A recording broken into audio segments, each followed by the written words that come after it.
Nice and loud, Johnny. As most of you know, I'm not the man that's supposed to be delivering this speech.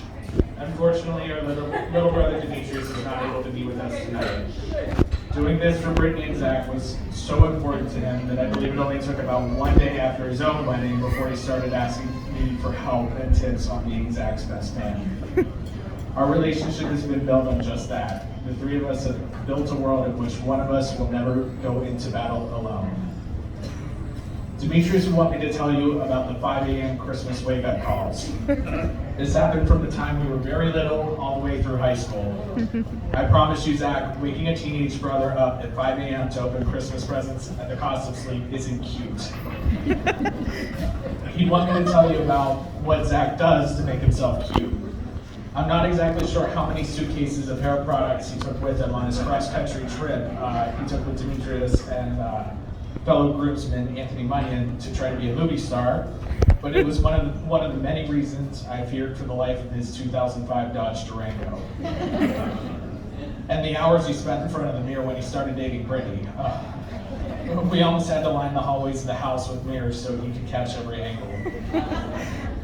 He'd want me to tell you about Zach's grocery bills. If you didn't know, Zach is very committed to clean eating and healthy food. That, of course, comes with a higher food bill. Fortunately for Zach, Giant Eagle will now be accepting Bitcoin due to the size of his weekly grocery bills. He'd want me to tell you about Zach's creativity and his curiosity with the world around him. It started with animals and the TV show Kratts Creatures. He couldn't get enough of Zaboomafoo, the lemur. It grew to learning about our heritage and being center stage on top of the table for our dance group. It grew yet again into interest in woodworking, carpentry, iconography, and painting. One of the many things I will always admire about Zach is his ability to bear his emotions and his soul to anyone that's willing to listen. He'd want me to tell you about Zach's commitment to his faith, how his direction and dedication are unlike anything we've ever seen from him when it comes to learning about and living the Orthodox Christian way. How through his faith he has a connection to our grandfather, which is where he got his middle name. How his faith has kept a place in his heart for our grandmother. How his faith guides him, which will help in guiding his goddaughter Mila on her journey through the church. He'd want me to tell you, Brittany, that your compassion is unmatched, that you have a thirst to enjoy life that touches everyone you meet, that you, being there for Zach and our family through the good times and the bad we've experienced over these last few years, has not gone unnoticed. That even though you have a million siblings, we're grateful that your heart is big enough to welcome a few more. That our lives have forever been enhanced with you in them. I hope I've done our little brother's words justice tonight. I'm going to close with what we want to tell both of you. We want to tell you to trust each other. We want to tell you to understand each other. We want to tell you to have patience, to keep growing and learning. We want to tell you to have a short memory with the bad and a long memory with the good. We want to tell you to laugh and have fun, and most of all, we want to tell you to love.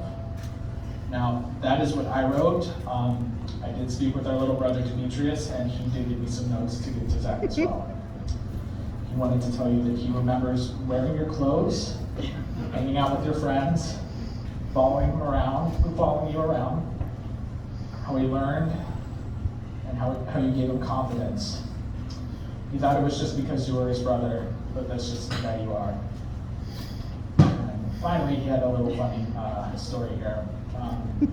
He said he remembers going down to Beltry's Pizza, as most of us from Oakland did when we were kids.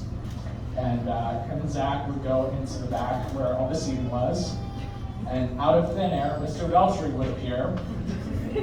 Nobody knew where he came from. And I have to go PG-13 on this one, and all he would say was, "No freaking spitballs." And he walked away. Demetrius wanted me to tell you that now that you're married to a Beltry, no freaking spitballs.